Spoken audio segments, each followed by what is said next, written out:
Menurut KBBI, uang adalah alat tukar atau standar pengukur nilai atau kesatuan hitungan yang sah yang dikeluarkan oleh pemerintah suatu negara, baik berupa kertas, emas, perak, atau logam lain yang dicetak dengan bentuk dan gambar tertentu.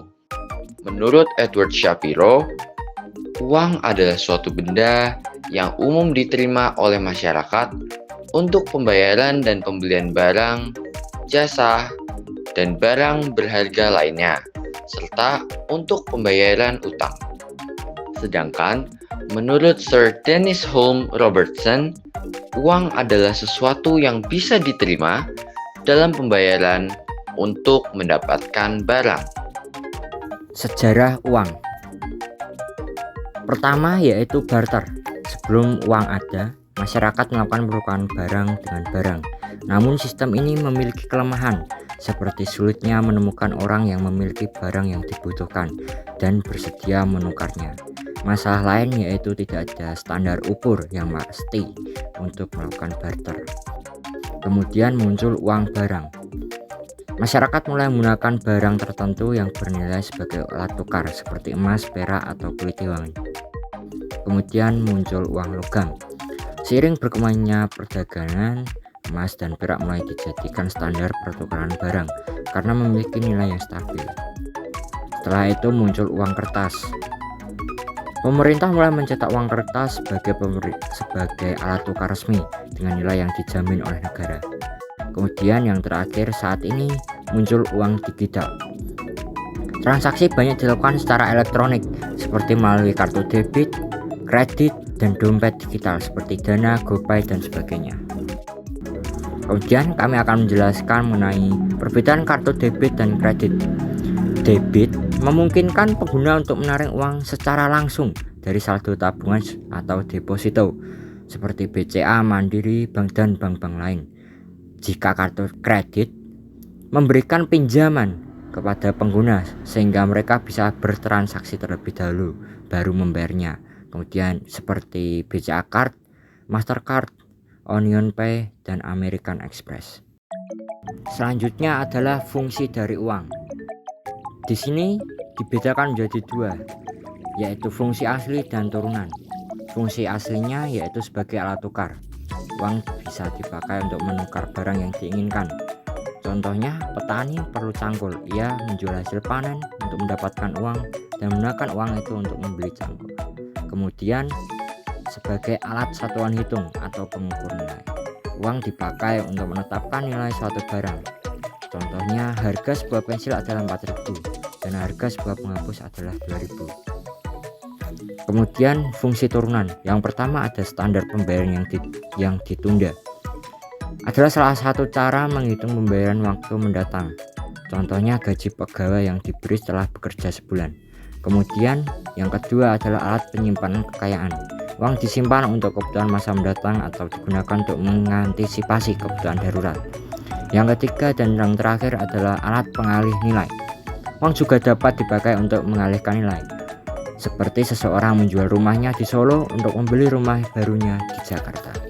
Yang selanjutnya adalah jenis-jenis uang. Yang pertama, berdasarkan pihak yang mengeluarkan uang tersebut. Yang pertama adalah uang kartal.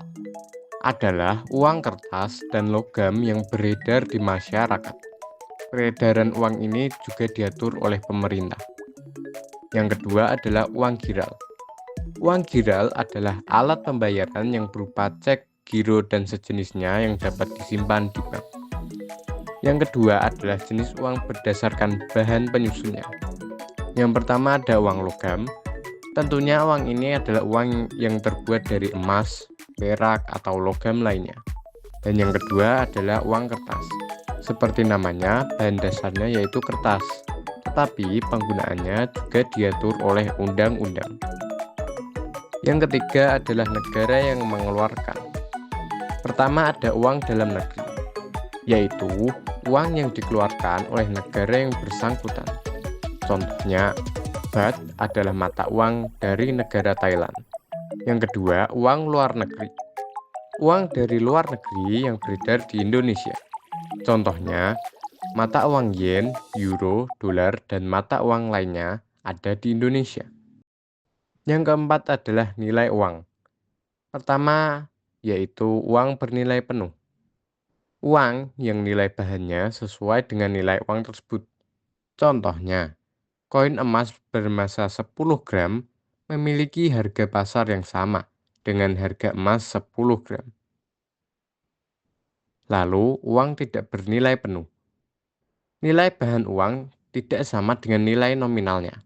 Contohnya, uang Rp100.000 memiliki bahan berupa kertas yang lebih murah daripada nominalnya, kurang dari 100.000. Nah, pada uang giral sudah disinggung ada cek dan giro. Maka dari itu, saya akan menjelaskan tentang cek dan giro. Yang pertama yaitu cek. Cek adalah surat perintah dari nasabah kepada bank untuk membayar uang kepada penerima cek. Penerima bisa mencairkannya langsung atau memindah ke pengguna lain. Cek juga biasanya dipakai untuk transaksi tunai. Dan yang kedua ada giro. Giro memungkinkan nasabah untuk memindah bukukan dana dari rekeningnya ke rekening penerima. Biljet giro hanya bisa digunakan untuk pemindah bukuan antar rekening. Giro juga dipakai untuk transaksi yang menyangkut pemindah bukuan. Selanjutnya adalah syarat-syarat. Yang pertama diterima secara umum atau acceptability. Yang kedua tahan lama atau durability. Yang ketiga mudah dibawa atau portability. Yang keempat dapat dibagi atau divisibility. Yang kelima stabil nilainya atau stability of value.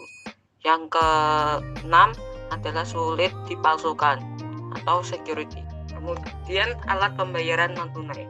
Alat pembayaran non tunai adalah sistem transaksi yang tidak menggunakan uang fisik, tetapi dilakukan melalui sarana digital atau elektronik. Proses transaksi non tunai. Yang pertama, pengguna memilih metode pembayaran non tunai, misalnya kartu kredit, e-wallet, atau transfer bank. Yang kedua, sistem akan memproses transaksi dengan mengurangi saldo dari akun pengguna. Yang ketiga, pihak menerima mendapatkan dana sesuai jumlah transaksi. Jenis alat pembayaran non tunai. Yang pertama, kartu debit dan kredit diterbitkan oleh bank untuk transaksi elektronik. Yang kedua, cek dan giro. Alat pembayaran berbasis kertas yang digunakan untuk transfer dana. Yang ketiga, transfer bank, memindahkan dana dari satu rekening ke rekening lain. Yang keempat, e-wallet, dompet digital seperti GoPay, OVO, Dana, dan ShopeePay. Yang kelima, QR Code Payment, memungkinkan pembayaran dengan memindai kode QR dari aplikasi dompet digital atau bank.